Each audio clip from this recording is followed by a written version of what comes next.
కొందరు అంటూ ఉంటారు కలలు కన్నంత మాత్రాన ఏమీ అయిపోదు అని.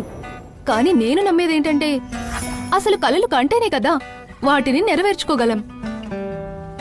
ఎప్పుడూ ప్రయత్నిస్తూనే ఉండాలి. కష్టపడితేనే కదా కలలని నెరవేర్చుకోగలం. ఈ రోజు నా కోసం చాలా అద్భుతంగా ఉండబోతోంది. ఈ రోజు నాకు ఇంటర్వ్యూ ఉంది. ఇంకా దాంట్లో నేను గెలుస్తాను. చాలా బాగుంటుంది. Come on.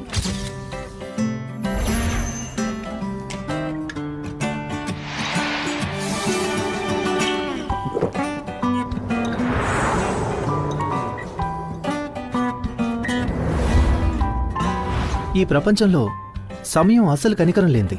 కానీ ఒకటి మాత్రం నిజం,